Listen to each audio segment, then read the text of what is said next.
अरावली की पहाड़ियों के बीच बसा चंद्रकोट राज्य सुबह की धूप में सोने की तरह चमक रहा था। राजमहल के ऊंचे शिखरों पर बैठी सफेद कबूतरों की कतारें जैसे शांति का संदेश दे रही थीं। महल के भीतर राजकुमार आर्यवीर अपनी तलवारबाजी की अभ्यासशाला से लौट रहे थे। उनकी आंखों में तेज था, पर हृदय में एक अनकही खाली जगह भी। आर्यवीर का जीवन वैभव से भरा था, पर वह अक्सर साधारण लोगों के बीच जाने की इच्छा रखते थे। उन्हें खेतों की मिट्टी की खुशबू और गांव के बच्चों की हंसी महल की ठंडी दीवारों से अधिक प्रिय लगती थी। एक दिन उन्होंने अपने विश्वस्त सेवक से कहा कि वह साधारण वेश में बाहर जाना चाहते हैं।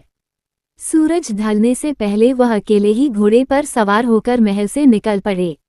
गांव की पगडंडी पर चलते हुए उनकी नज़र एक छोटे से कच्चे घर पर पड़ी। घर के सामने एक युवती मिट्टी के घड़े बना रही थी। उसकी उंगलियों में मिट्टी का जादू था और चेहरे पर मेहनत की चमक। उसका नाम गौरी था। गौरी की सादगी में एक अलग ही आकर्षण था। आर्यवीर ने पहली बार किसी को इस तरह देखा था कि समय थम गया हो। वो कुछ क्षण दूर खड़े उसे देखते रहे। अचानक गौरी की नज़र उन पर पड़ी। वह घबरा गई, पर उसकी आंखों में डर नहीं, जिज्ञासा थी। आर्यवीर ने मुस्कुराकर पानी मांगा। गौरी ने बिना प्रश्न किए मिट्टी के घड़े से पानी भरकर दिया। उसकी हथेलियां कांप रही थीं। आर्यवीर ने पानी पीते हुए पहली बार किसी अनजाने स्पर्श में अपनापन महसूस किया। उस दिन के बाद वह कई बार उसी राह से गुजरे, हर बार कोई न कोई बहाना बनाकर, कभी घड़ा खरीदने, कभी खेत देखने। धीरे धीरे बातचीत शुरू हुई। गौरी ने बताया कि उसके पिता बीमार हैं और वह अकेली घर संभालती है। आर्यवीर ने अपनी असली पहचान छिपा रखी थी। वह खुद को एक व्यापारी बताते थे। गौरी को उनकी बातों में सच्चाई दिखती थी।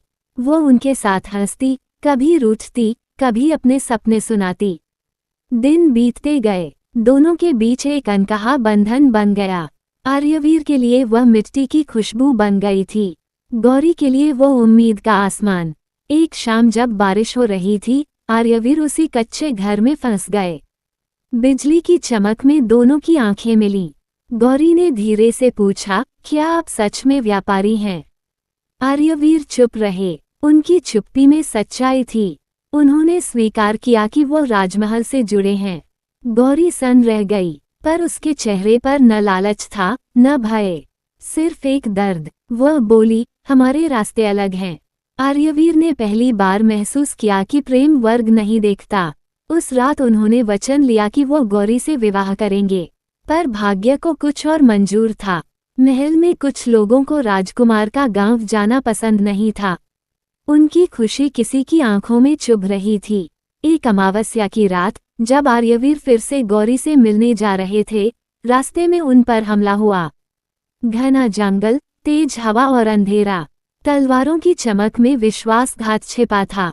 आर्यवीर ने पूरी ताकत से लड़ाई की, पर वार पीछे से हुआ। उनकी पीठ में खंजर उतरा। घोड़ा बेकाबू होकर दौड़ा। आर्यवीर जमीन पर गिर पड़े। आसमान की ओर देखते हुए उनकी आखिरी सांसों में सिर्फ गौरी का नाम था। दूर कहीं गौरी का दिल बेचैन हो उठा। उसे अनहोनी का आभास हुआ। वह दौड़ती हुई जंगल की ओर निकली, पर जब तक वह पहुंची, सब खत्म हो चुका था। आर्यवीर की निर्जीव देह चांदनी में पड़ी थी। गौरी उनके पास बैठ गई। उसकी चीख ने जंगल को हिला दिया। उसने उनके माथे को अपनी गोद में रखा। आंसू मिट्टी में मिलते रहे। उसने आकाश की ओर देखा और कहा, अगर प्रेम सच्चा है तो तुम लौटोगे। हवा में जैसे कोई प्रतिज्ञा गूंज उठी। उस रात एक राजा मारा गया, पर एक प्रेम कहानी अधूरी रह गई। और अधूरी कहानियां समय से हारती नहीं। कहानी आगे बढ़ेगी। आर्यवीर की चिता की राख अभी ठंडी भी नहीं हुई थी कि चंद्रकोट का आकाश जैसे धुंधला पड़ गया। महल की गलियारों में सन्नाटा था।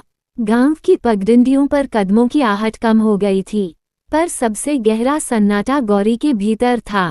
गौरी कई दिनों तक उस जंगल के किनारे बैठी रही जहां उसने अपने प्रेम को अंतिम बार देखा था। वो मिट्टी उठाकर अपने माथे से लगाती और बुदबुदाती, तुम लौटोगे। लोग उसे पागल समझने लगे, पर उसके भीतर विश्वास की लौ जल रही थी। दिन बीते, मौसम बदले, बरसात आई और गई। गौरी का चेहरा सूख गया, पर उसकी आंखों में प्रतीक्षा की नमी बनी रही। उसने अपने पिता की सेवा की, घड़े बनाए, पर हर रात वह आकाश को देखती और तारों से बातें करती। एक रात उसे सपना आया। वो उसी जंगल में खड़ी थी। चांदनी फैल रही थी। अचानक उसके सामने आर्यवीर खड़े थे, पर उनका चेहरा शांत था, जैसे दूर कहीं जा रहे हों। उन्होंने कहा, समय मुझे वापस लाएगा। गौरी चौंककर जाग गई। उसके होठों पर मुस्कान थी। उधर समय ने अपना चक्र घुमाना शुरू किया। साल दर साल बीतते गए। गौरी बूढ़ी होती गई। उसके बाल सफेद हो गए। एक शाम वह अपने घर के बाहर बैठी थी। सूरज ढल रहा था। उसने आखिरी बार आकाश की ओर देखा और धीमे से कहा, मैं इंतजार करूंगी। उसकी आंखें बंद हो गईं। समय की धारा आगे बढ़ती रही। राज्य बदला। महल की दीवारें पुरानी हो गईं। नए लोग आए, पुराने चले गए, पर प्रेम की प्रतिज्ञा हवा में तैरती रही। कई वर्षों बाद उसी राज्य से दूर एक छोटे शहर में एक बच्चे का जन्म हुआ। उसका नाम रखा गया आरव। जन्म के समय ही उसकी आंखों में अजीब सी चमक थी। जब वह थोड़ा बड़ा हुआ तो अक्सर अनजानी बातें करता। वह कहता, मैंने घोड़े पर सवारी की है। उसके माता पिता हंसते, उसे कल्पना मानते। आरव को बचपन से ही मिट्टी की खुशबू पसंद थी। वो खिलौनों से नहीं, मिट्टी से खेलना चाहता था। जब भी बारिश होती, वह भीगते हुए कहता, मुझे ये जगह याद है। किसी को समझ नहीं आता कि वह किस जगह की बात करता है। 10 वर्ष की उम्र में उसने एक अजीब चित्र बनाया। चित्र में एक महल था, उसके सामने एक कच्चा घर। उसकी माँ ने पूछा, ये कहाँ है? आरव ने कहा, मुझे नहीं पता, पर मैं वहाँ गया हूँ। समय के साथ उसके सपने गहरे होते गए। वह अक्सर एक लड़की को देखता। मिट्टी से सनी हथेलियाँ, बड़ी आंखें। वह लड़की मुस्कुराती और कहती, तुम लौटे हो। आरव नींद से जाग जाता, दिल तेजी से धड़कता। युवावस्था में कदम रखते ही उसकी बेचैनी बढ़ गई। उसे लगता जैसे कोई अधूरा काम बाकी है। एक दिन उसने अपने माता पिता से कहा कि वह अकेले यात्रा पर जाना चाहता है। उन्होंने अनिच्छा से अनुमति दी। आरव ट्रेन से निकल पड़ा। उसके पास कोई निश्चित मंजिल नहीं थी, पर जैसे कोई अदृश्य शक्ति उसे दिशा दे रही थी। वह छोटे छोटे स्टेशनों पर उतरता, लोगों से बातें करता, पर संतोष नहीं मिलता। एक सुबह वह उसी पुराने क्षेत्र के पास पहुंचा जहां कभी चंद्रकोट था। अब वहां सिर्फ खंडहर बचे थे, पर जैसे ही उसने जमीन पर कदम रखा, उसके भीतर कुछ टूटकर जुड़ गया। उसे लगा जैसे वह घर लौट आया हो। वह खंडहरों के बीच घूमता रहा। एक टूटी दीवार को छूते ही उसकी आंखों के सामने दृश्य घूम गया। घोड़े की टापें, जंगल, चांदनी, एक खंजर। वह घुटनों के बल बैठ गया। सांसें तेज हो गईं। उसी समय पास के गांव से घरों की आवाज आई, मिट्टी के बर्तन टकराने की ध्वनि। आरव अनायास उस दिशा में चल पड़ा। गांव अब आधुनिक था, पर एक कोने में पुरानी परंपरा जीवित थी। वहां एक युवती चाक पर घड़ा बना रही थी। उसकी उंगलियां मिट्टी से खेल रही थीं। आरव ठिठक गया। उसका दिल जैसे पहचान गया। युवती ने ऊपर देखा। दोनों की आंखें मिलीं। समय रुक गया। युवती का नाम गुनगुन था। वो गरीब परिवार से थी। उसकी माँ नहीं रही थी और वह अपने छोटे भाई का पालन करती थी। उसकी आंखों में वही गहराई थी जो आरव के सपनों में थी। आरव ने अनजाने में कहा, गौरी। गुनगुन चौंक गई। वह बोली, मेरा नाम गुनगुन है। पर उसके भीतर भी एक अजीब कंपन हुआ। आरव ने पानी मांगा। गुनगुन ने घड़े से पानी भर कर दिया। उसकी हथेलियां कांपीं। इतिहास जैसे खुद को दोहरा रहा था, पर इस बार कोई छल नहीं था, कोई छिपी पहचान नहीं। आरव कई दिनों तक उसी गांव में रुका। वह गुनगुन के घर के बाहर बैठता, बच्चों को पढ़ाता, बुजुर्गों की मदद करता। गुनगुन धीरे धीरे खुलने लगी। दोनों के बीच एक सहज मित्रता पनपी। एक शाम बारिश हुई, बिजली चमकी। दोनों उसी छप्पर के नीचे खड़े थे। आरव ने कहा, मुझे लगता है मैं तुम्हें पहले से जानता हूँ। गुनगुन की आंखों में आंसू आ गए। वह बोली, मुझे भी ऐसा ही लगता है। उसी रात आरव को पूरा स्मरण हुआ। जंगल, हमला, गौरी की गोद। वह पसीने में भीगा उठा। उसे समझ आ गया कि वह कौन था और वह किसे खोज रहा था। सुबह उसने गुनगुन को सब बताया। वह चुपचाप सुनती रही। उसे भी बचपन से एक सपना आता था, एक युवक, चांदनी रात और एक अधूरी प्रतिज्ञा। दोनों समझ गए कि यह संयोग नहीं, ये पुनर्जन्म की डोर थी। इस बार उन्हें कोई अलग नहीं कर सकता था, पर भाग्य की परीक्षा अभी बाकी थी। गांव में एक व्यक्ति गुनगुन पर बुरी नजर रखता था। उसे आरव का आना पसंद नहीं था। वह षड्यंत्र रचने लगा। एक रात जब आरव घर लौट रहा था, उस व्यक्ति ने उसे घेर लिया। पर इस बार कहानी अलग थी। आरव ने साहस से सामना किया। लड़ाई हुई, पर वो बच निकला। गुनगुन ने उसकी चोटों पर मरहम लगाया। उसकी आंखों में भय नहीं, दृढ़ता थी। वह बोली, इस जन्म में हम हारेंगे नहीं। आरव ने उसका हाथ थाम लिया। समय के साथ गांव वालों ने भी आरव को अपना लिया। उन्होंने देखा कि वह स्वार्थहीन है। वह बच्चों को पढ़ाता, खेतों में मदद करता, बुजुर्गों की सेवा करता। गुनगुन के साथ उसकी निकटता सबको दिखती थी। एक दिन आरव ने खुले आकाश के नीचे गुनगुन से कहा, क्या तुम मेरे साथ जीवन बिताओगी? गुनगुन मुस्कुराई। उसने कहा, मैं तो जन्मों से तुम्हारी प्रतीक्षा कर रही थी। गांव में सादगी से विवाह हुआ। न कोई वैभव, न दिखावा, सिर्फ प्रेम। मिट्टी के दीप जलाए गए। बच्चों ने गीत गाए। विवाह की रात दोनों ने आकाश की ओर देखा। तारे चमक रहे थे, जैसे कोई पुरानी आत्मा मुस्कुरा रही हो। आरव ने फुसफुसाया, अब कोई हमें अलग नहीं करेगा। गुनगुन ने सिर उसके कंधे पर रख दिया। समय बीतता गया। उनके घर में हंसी गूंजने लगी। एक बेटी और एक बेटा हुआ। आरव उन्हें अक्सर कहानियां सुनाता, एक राजा की, एक गरीब लड़की की और पुनर्जन्म की। गुनगुन उसे देखती और मुस्कुराती। उसे पता था कि कहानी अब पूरी हो रही है। अधूरी प्रतिज्ञा पूरी हो चुकी थी। जंगल अब शांत था। खंडहरों में नई हरियाली उगाई थी। प्रेम ने मृत्यु को हराया था और इस बार अंत नहीं, एक नई शुरुआत थी। विवाह के बाद का जीवन साधारण था, पर उस साधारणता में गहराई थी। आरव सुबह सूरज उगने से पहले उठ जाता, आंगन में तुलसी के पास दीपक जलाता और कुछ क्षण शांत बैठता। उसे अक्सर लगता जैसे किसी अदृश्य शक्ति ने उसे दूसरा अवसर दिया है। वो इस जीवन को किसी भी कीमत पर अधूरा नहीं छोड़ना चाहता था। गुनगुन मिट्टी गूंथते समय अब अकेली नहीं होती। उसके पास दो नन्हे हाथ आकर मिट्टी में खेलते। उनकी बेटी का नाम आर्या था और बेटे का नाम विवान। दोनों बच्चों की हंसी घर की दीवारों को जीवंत रखती। जब भी आरव उन्हें देखता, उसकी आंखों में एक अनकहा संकल्प उभर आता। गांव में धीरे धीरे उनका सम्मान बढ़ने लगा। आरव ने बच्चों को पढ़ाने के लिए एक छोटा सा कमरा बनाया। वो उन्हें अक्षर सिखाता, कहानियां सुनाता और जीवन का अर्थ समझाता। गुनगुन अपनी कमाई से जरूरतमंदों की मदद करती। उनका घर छोटा था, पर दिल विशाल।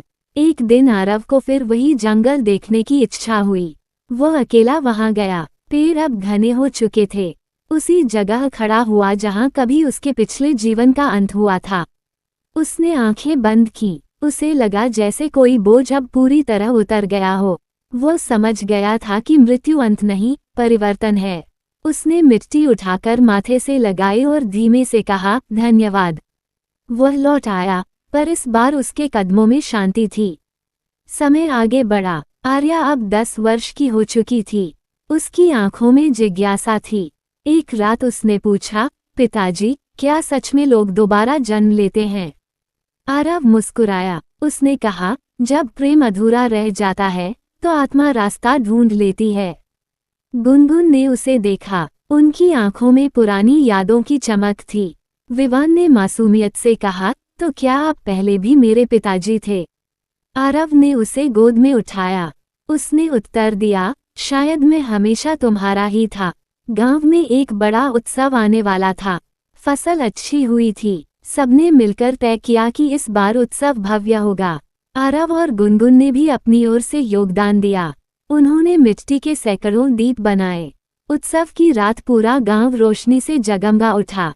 ढोल की थाप, बच्चों की हंसी और गीतों की गूंज वातावरण में घुल गई। आरव ने गुनगुन का हाथ थामा। दोनों भीड़ के बीच खड़े थे, पर जैसे अकेले हों। उनकी आंखों में वही पहचान थी जो जन्मों पहले थी। अचानक भीड़ में एक वृद्ध साधु आए। उनकी आंखें गहरी थीं। उन्होंने आरव को देखा और मुस्कुराए। बोले, अधूरी प्रतिज्ञा पूरी हुई। आरव सिहर गया। उसने प्रणाम किया। साधु ने गुनगुन की ओर देखा। कहा, स्मृति का बोझ अब छोड़ दो। गुनगुन की आंखों से आंसू बह निकले। उसे लगा जैसे किसी ने उसके हृदय की गांठ खोल दी हो। उस रात दोनों ने लंबी बात की। उन्होंने तय किया कि अब वे अपने बच्चों को सिर्फ वर्तमान सिखाएंगे। अतीत की कहानी प्रेम की तरह रहेगी, पर बोझ नहीं बनेगी। सुबह जब सूरज उगा, दोनों के चेहरे पर नई चमक थी। वर्षों बीतते गए। आर्या ने पढ़ाई में रुचि दिखाई। वह गांव की पहली लड़की बनी जिसने शहर जाकर शिक्षा लेने का निर्णय लिया। आरव ने उसे विदा करते समय कहा, डर मत, तुम्हारी जड़ें मजबूत हैं। गुनगुन की आंखें नम थीं, पर गर्व से भरी। विवान खेतों में रुचि लेने लगा। उसे मिट्टी से प्रेम था। वो कहता, यही हमारी पहचान है। आरव उसे देखकर मुस्कुराता। उसे अपने पहले जीवन की मिट्टी याद आती। एक शाम जब सब आंगन में बैठे थे, अचानक तेज बारिश शुरू हो गई। बिजली चमकी। क्षण भर के लिए आरव को वही पुरानी रात याद आई, पर इस बार भय नहीं था। उसने गुनगुन का हाथ थाम लिया। दोनों हंस पड़े। गुनगुन बोली, देखो, अब कोई खंजर नहीं, सिर्फ बारिश है। आरव ने कहा, अब कोई अधूरी कहानी नहीं। बच्चे भीगते हुए नाचने लगे। हंसी आकाश तक गूंज गई। समय ने उनके बालों में सफेदी भर दी। चेहरों पर झुर्रियां आईं, पर प्रेम की चमक वैसी ही रही। एक दिन आरव ने गुनगुन से कहा, अगर फिर जन्म हुआ तो?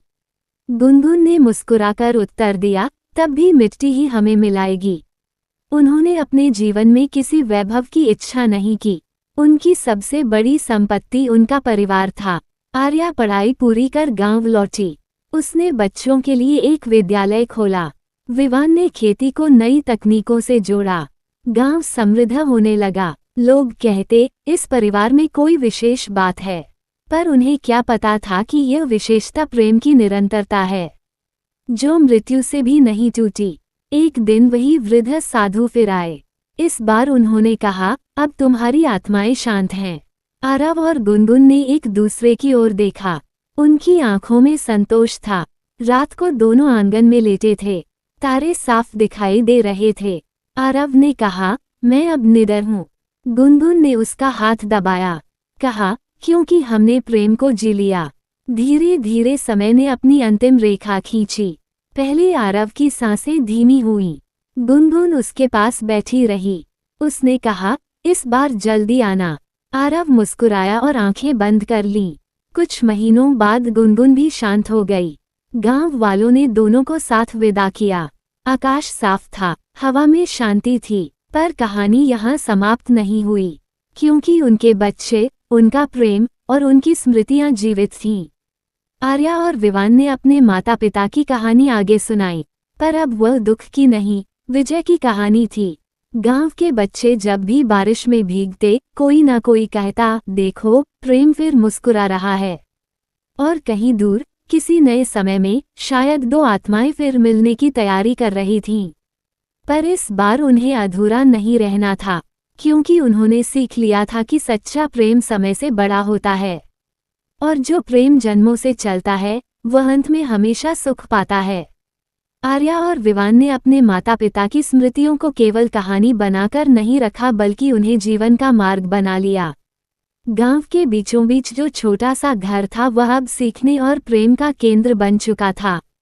आर्या ने विद्यालय को बड़ा किया और उसमें दूर दराज के बच्चों को भी पढ़ाने लगी। विवान ने खेतों में नए बीज लगाए और मिट्टी को ऐसे संवारा जैसे वो किसी पुराने वादे को निभा रहा हो। समय के साथ दोनों भाई बहन के जीवन में भी नए लोग आए। आर्या को एक सहृदय युवक से प्रेम हुआ जो ज्ञान और सादगी में विश्वास करता था। विवान ने भी एक मेहनती लड़की को जीवन साथी चुना जो खेतों को अपना घर मानती थी। घर में फिर से शहनाइयां बजीं। आंगन में दीप जले और हंसी की वही पुरानी गूंज लौट आई। गांव के बुजुर्ग अक्सर कहते कि इस परिवार पर किसी अदृश्य आशीर्वाद की छाया है। जब भी कोई संकट आता वह सहज ही टल जाता। जब भी मन टूटता कोई न कोई आशा का दीप जल उठता। मानो आरव और गुनगुन की आत्माएं अब भी इस आंगन के चारों ओर पहरा दे रही हों। एक वर्ष ऐसा आया जब बारिश देर से हुई, खेत सूखने लगे, लोगों के चेहरों पर चिंता की रेखाएं उभर आईं। विवान रात भर आकाश को देखता और मन ही मन प्रार्थना करता। उसे पिता की बातें याद आती कि डर को विश्वास से हराया जा सकता है। आर्या ने बच्चों को एकत्र किया और कहा कि हम मिलकर वर्षा के स्वागत का उत्सव मनाएंगे। सबने मिलकर मिट्टी के छोटे छोटे दीप बनाए। उन्हें खेतों की मेड़ पर सजाया गया। उस रात पूरा गांव शांत होकर बैठा रहा। आधी रात के बाद बादल घिर आए। पहली बूंद गिरते ही बच्चों की हंसी फूट पड़ी।